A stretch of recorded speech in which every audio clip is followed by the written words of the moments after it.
All right, move on over to the NFL with some surprising news. Jet safety Jamal Adams broke a stale news cycle in the NFL by saying he apparently wants out of New York at mid contract extension talks. The All Pro safety was a 6 overall pick in the 2017 NFL draft, has amassed 12 sacks, 6 forced fumbles, and 272 tackles over his first 3 seasons, good for first, second, and fifth among defensive backs, respectively. The news is interesting because the Jets have made no mention of not wanting to pay him. At the NFL Combine, Jets GM Joe Douglas even said he wants him to be a Jet for life. Adams has 2 years left on his contract, including a $9 million fifth-year option. Adams listed 7 teams he'd like to be traded to if the Jets fail to make him not only the highest paid safety in the league, but also the highest paid Jet on the team. So, Jay, should the Jets ship Adams in a blockbuster deal, or should he settle down?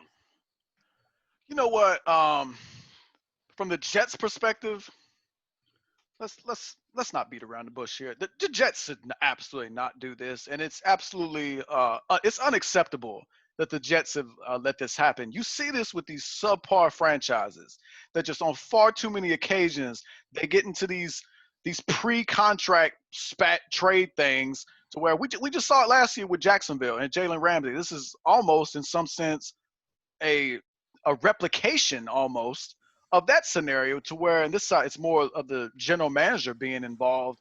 But this goes back to last season when Adams was linked in trade talks and he felt disrespected because apparently the general manager told him he was untouchable, and that he took offense to that. But the Jets, when you look at them, particularly over the past decade, the Jets have been a below average operation. Ever since the likes of Rex Ryan was toting Mark Sanchez and company on the backs of that defense to AFC Championship games. They've been fairly below average since then, and that's probably putting it mildly. So when you look at this, and when you look at Jamal Adams, a guy you drafted in the top 10 back in 2017, I mean, the guy, when you look at first-round picks, this guy, as much as any other guy, he's absolutely popped. He's everything you would want in a safety and everything you want in a football player. And he's been nothing short of productive. He's been available. He's 46 out of 48 games. That's what he's played. Missed 2 games with an ankle sprain last season. Those type of things happen though. And the guy, look, 12. Cody read the numbers. You know, production off the charts from the safety position, and 2 consecutive Pro Bowls out of in a 3-year career, and he just made an All-Pro team. So we talk about this, and sometimes we talk about other teams. We talk about Jacksonville, for instance. These are the type of building block players you should have a vested interest in keeping. Otherwise, I don't know how do you get good and progress? Because the New York Jets, I mean, they're not going to be a juggernaut anytime soon. We don't see that, but we will admit and we will admonish the AFC East is somewhat open this season. There's no longer Bill Belichick is still hanging out there, but Tom Brady he's moved on to Tampa Bay. So that stranglehold that the Patriots have had on this division for the past 2 decades, that appears to be over unless we get some unforeseen performance from Jarrett Stidham, but we'll see how that progresses. But the Jets have a chance here. They have a chance to be competitive. I think they got some sort of a chance to compete for a wild card spot. I like Sam Darnold. I think he can play. We'll see. Maybe, I don't know, maybe we get some semblance of Le'Veon Bell. Maybe Adam Gase figures out to use Le'Veon Bell. But Greg Williams is an exceptional defensive coach. I think he's made more with less many times in his career as an NFL defensive coordinator. The return of C.J. Mosley, that's a big deal for them. We know Quinnen Williams is going to be a star in this league. So, and I've said this on several occasions. They have superstar talent at 3 levels, at every level of this defense, up the middle. Quinnen Williams, C.J. Mosley, and Jamal Adams. I don't know why you would risk botching that just because a player wants to be traded. Number one, Adams has 2 years left. They picked up his 5th-year option, so he's under team control for the next 2 years. This is not something they should do right now. He's cheap, and to me, the Jets have to take great care. They have to do everything they can to repair this relationship. This can't be a thing where you just ship him out of here. Oh, well, he's not happy. It's too hard to try to mend this relationship, so we go ahead and get him out of here and take what you should get. So I tell you, if you walk out of, we talked about the Jalen Ramsey deal earlier. You get anything less than 2 first-round picks for this guy? Because remember, he's cheap for the next 2 years. You're getting an all-pro safety for 2 years on the cheap relative to what he's going to command on the open market. So you're going to have to give up some serious draft capital to make this happen if I'm the Jets, unless – and you never know. You go ahead and mess around with Houston. Bill O'Brien, he'll give up a whole draft class for this guy. That's what we've seen with him do with trades recently. But to the point about the list, because I know we've been talking about the list, I would say the team that should be most invested here, and there's a couple things I'm looking at when you rule out these teams. Number one is, who do you got at safety right now? Is there a real need, and is this going to be a tremendous upgrade? Number two, what's your salary cap situation? Unless you're just saying, hey, we'll take Adams for 2 years and then we'll cut bait with him. I guess you could do that if you're a team that isn't looking too hot in the salary cap regard. And the third one is, have you paid your quarterback yet? Because we know there's half of these teams have not paid their quarterback yet. Lamar Jackson, he's going to command a huge contract. Deshaun Watson, Patrick Mahomes, we know these guys are getting paid. No, there can be no question about it.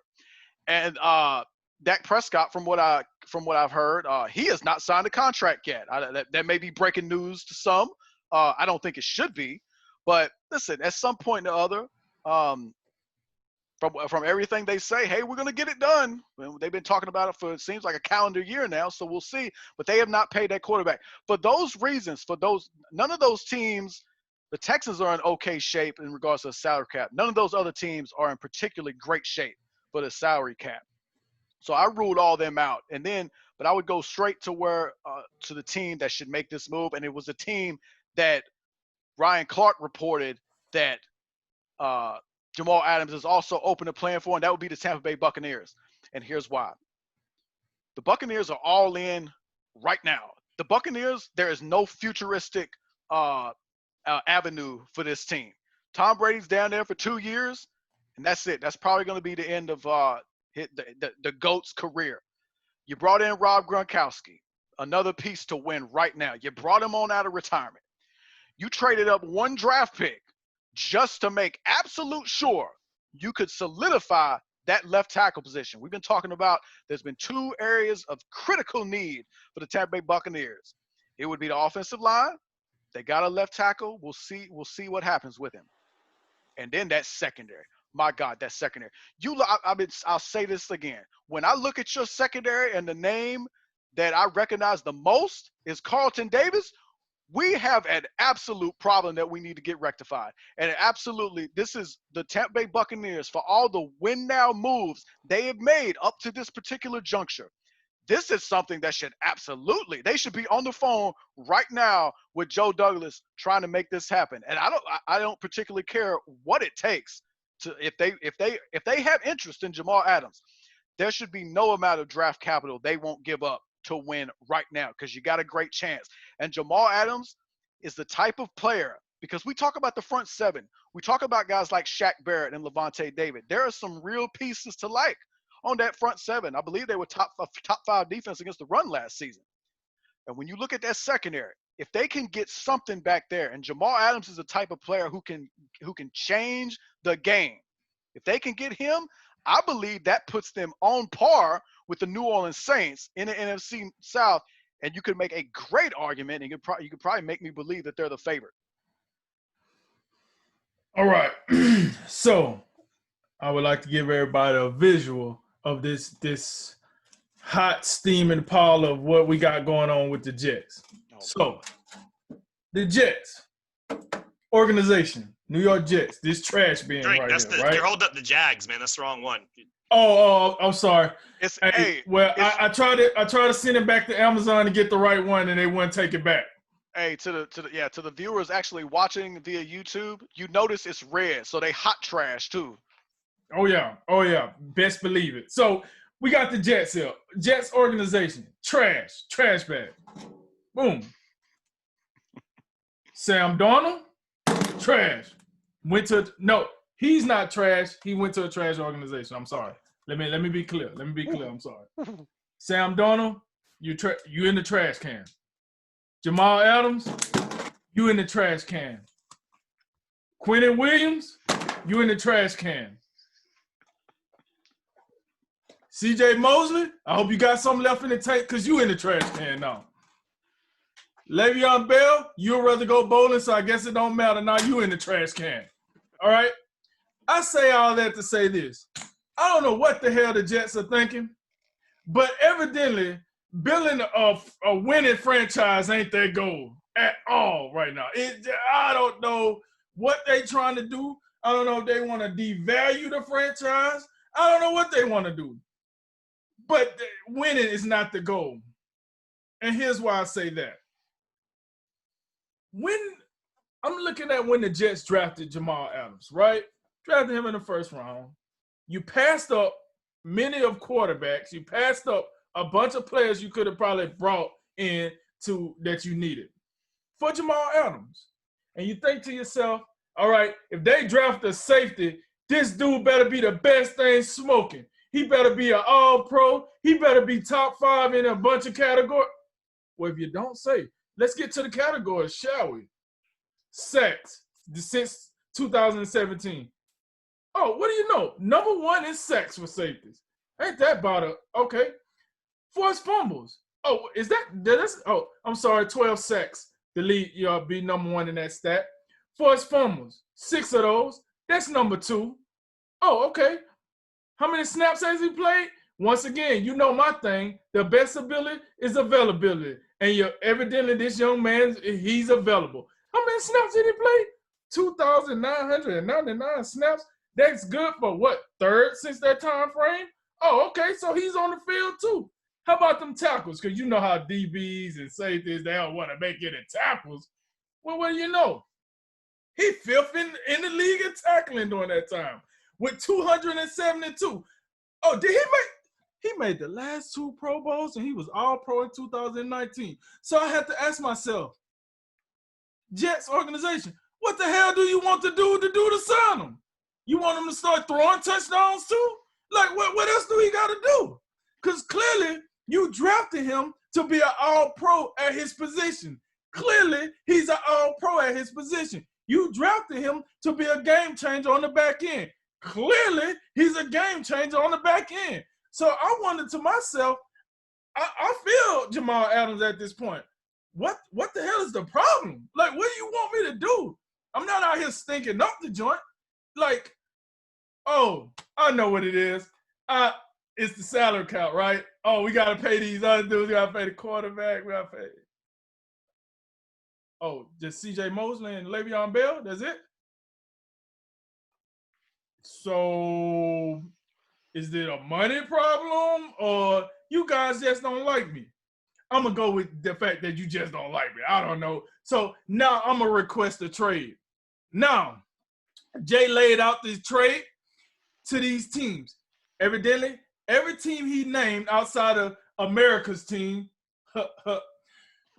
these are playoff contenders.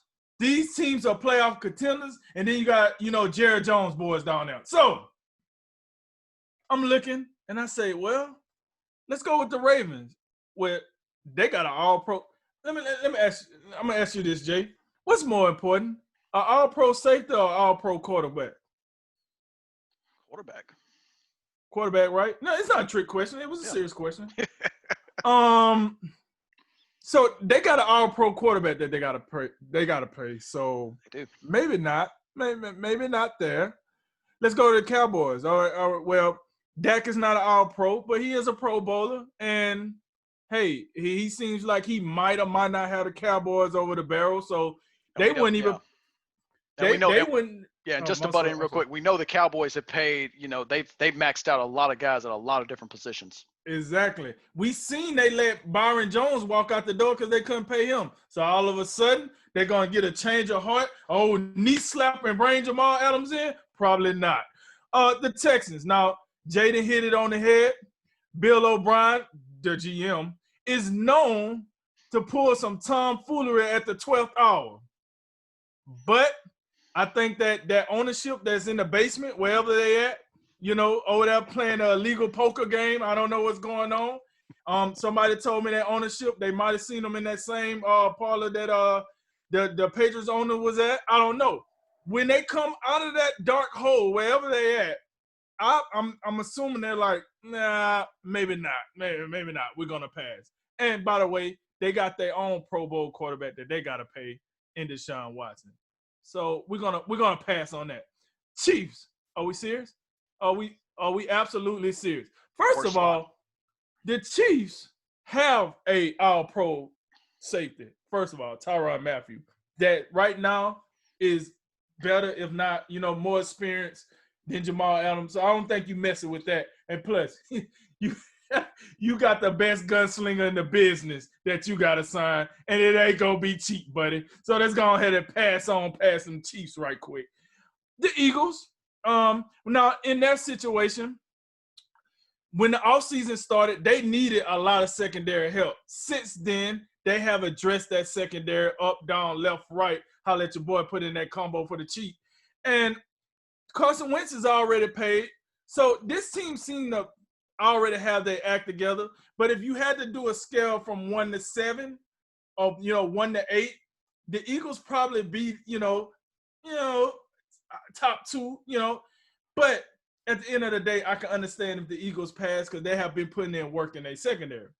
Then you got the 49ers. Now, could the 49ers use them? Yes. But Jaden already addressed this. They have two safeties back there that can get the job done. There's no need to go out there and break the bank for Jamal Adams. And listen, you just was playing in the Super Bowl. It wasn't like you had a mass exodus of talent after you lost the Super Bowl. So, and you still probably here in 2 years going to have a quarterback situation that you got to figure out as well. So we ain't going to put too much on John Lynch plate here. Then you got the Seahawks. Sidebar here. We like to get on Bill O'Brien for some of the moves. The way the Seahawks been messing around, I wouldn't be surprised they pull some bull crap too. I'm just be honest with you. They don't want to pay anybody to protect Russell Wilson, so they might just spend the money on defense so they don't have to pay anybody to protect Russell Wilson. I just want to throw that out there. But here's the deal. They got some guys on their back end that can get the job done just as well. So I think Pete Carroll, he looks, he say, nah, too rich for our blood, we out. And then we come with the most reasonable team of them all, Jay alluded to, the Buccaneers. Well, if I'm the Buccaneers, I think I got to make this happen. I got to go that quarterback. I got Big Grunt coming out of retirement. We the best thing smoking in Florida outside of the coronavirus. And listen, it's time to do what we got to do, baby. It's showtime. It's showtime in Tampa Bay again. And we said it. What was the 2 positions you had to fix? The offensive line and secondary. You have addressed the offensive line. We seen that. You addressed the offensive line. Now the GOAT need the ball back. I can't be out here in 55-point shootouts. I need the ball back. How do you do that? You show up that back end. And I think they should do it. If they don't, whatever. But, if you got the GOAT, Bruce Arians out here, he trying to make sure he on the golf course by at least 8 o'clock. He got to get the swings in. You know what I'm saying? Trying to light up the cigars. And he can't do that if the defense can't stop a nosebleed. All right? So you need that guy on the back end. And so with all that said, I think, he should, with Tampa Bay. We'll see. But I find it interesting, right? He want to be the highest paid safety. And I'm looking at Eddie Jackson contract here at $14.6 million. And I like Eddie Jackson. Eddie Jackson, that's my boy, Alabama alumni, Roll Tide, all that good stuff.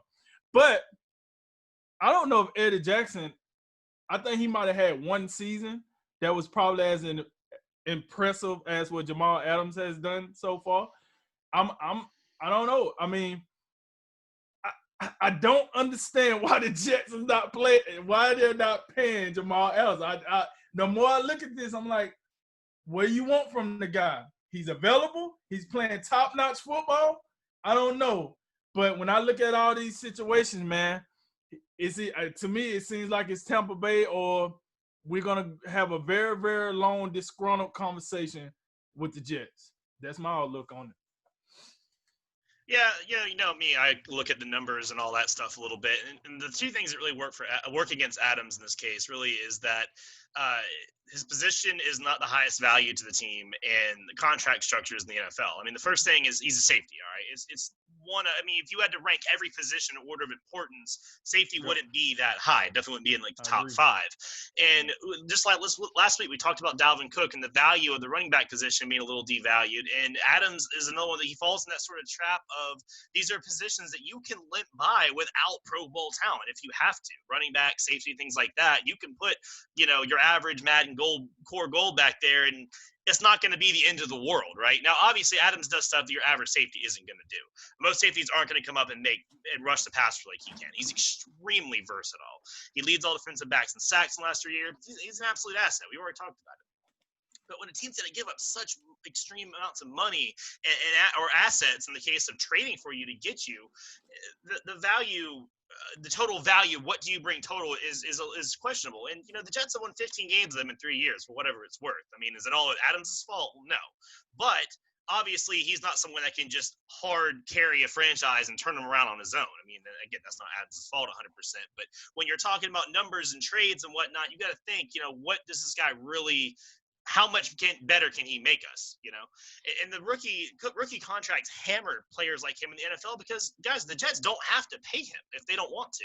He's under contract. I mean, it is what it is. We saw the same side show with Jacksonville and Jalen Ramsey. He wanted to be paid. He didn't want to wait on the timeline. He forced his way out.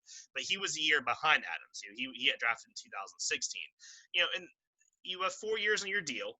First round picks get a 5th-year option, which is what he's going to go into next year. He's on the 4th year this year. So it's the 4th year, 5th-year option next year. And then you have a franchise tag possibly looming. And, when you pay a position that only get paid about $14 million a year max, a franchise tag would be pretty lucrative for a team to sign you to because he's probably going to wind up making about 12 or 13, salary cap increases and all that. But it's not right. I mean, I think in the next CBA, rookies need to have some kind of protections of, hey, if you make all pro teams and Pro Bowls in your first year, in your first 2-3 years, some kind of incentive should kick in to increase your contract because you're locked down for 5 or 6 years if they want you to be. I mean, the Panthers pay Christian McCaffrey, but that was really nice of them, but they didn't have to do that. I mean, they wanted to do that and lock him up while it was smart. The only argument for a team to do it early is maybe you get him for a fair price now versus in a year or two where he continues his progress and then he's worth an outrageous amount of money. So, but it does favor the teams much more than it favors the players in these negotiations. And it sucks because Adams is essentially getting paid market value for one of his first 5 years, and he's playing well above that every year he's played. So, it's not right, but the Jets are in a position too where with the coronavirus and the uncertainties, man, just not huge contracts right now is really dicey. And some teams are going to play it safe. They're going to play it close, and it's unfortunate for him. But if they don't have to pay him, if he still has to show up and play football anyway, you know what I mean? Like there's something to be said about maybe not just going overboard and just throwing the money at him just because he wants it right now. I mean, he's only in coming into year 4 of his really essentially a 6-year deal. So I get some reasons why the Jets wouldn't do it. Now, like y'all made the case, he's far better than most any safety in the league. I mean, he's probably the best safety in the league if we line him up, or at least among strong safeties, he's definitely the best. So, should the Jets maybe do that? Yeah, but I wouldn't do it if I was the Jets. I definitely wouldn't trade him. I would do everything I could to work on a deal with him because, like I said, you got to have these building blocks. And you can't just get dudes, get 3 years out of them, and then trade them. You're never going to get ahead. But if they did trade him, I would say nothing less than at least a first-round pick and then a second-day pick, second, third, maybe fourth, you're throwing in a player. But I actually saw Baltimore as a little more of a suitor than maybe you guys did. I think because Lamar Jackson was drafted in 2018, so he's only on his 3rd year of his contract. So they've got that time to pay him. And Baltimore is a very young team to be as win now as they are. Their drafts have been fantastic. I mean, their salary cap, it's kind of hairy this year, but the next year they project to have $65 million by over the cap. And a lot of that's because they don't re-sign Matthew Judon to a long-term deal. They'll have the money to do it. And man, can you imagine Jamal Adams in that Baltimore defense? I wouldn't want to. So yeah, the Jets shouldn't do it, man. But if he did, hey, why not Baltimore? Yo, now, Cody, I got a question for you because you said something about franchise tag. So are you saying after they pay him the 3.5 in 2020, then the 9.9 in 2021, then they could Then they can franchise franchise tag him. Yeah, I mean, why not? What? Yeah. When his contract be up? No, because after the 5th-year option, he would then have a 6-year of a potential franchise tag. I think that's what Dak Prescott's looking at right now. Well, that 5th-year option, they pick up that option, and then that's the end. That would be the end of his contract. Yeah, that's the end of the contract. Yeah, right? when that contract runs out, that's when that player is eligible for the franchise tag. Yeah, so you would be going into the 6th year. They could choose to use their one franchise tag on him if they wanted to, and they would have to pay him as a top 5 safety, but it would only be about $13 million probably. So am I hearing it? So you saying after he does his 5 years, because he's mandatory, he could do 5 years because he's a first-round pick. Then the Jets can make him do a six year. Yeah, with the franchise tag, it's the same thing with Dak Prescott right now. Even though he didn't have the 5th-year option, but he's still the 4-year contract with that fourth. You only get one franchise tag. So would they use it on Adams? We don't know. I'm just saying the Jets have up to 6 years of potentially force playing, but they can keep your services for up to 6 years. Yeah, what he's saying is they could potentially they could use it on somebody else, but he would be a prime candidate. They could use it on that team. So that's crazy.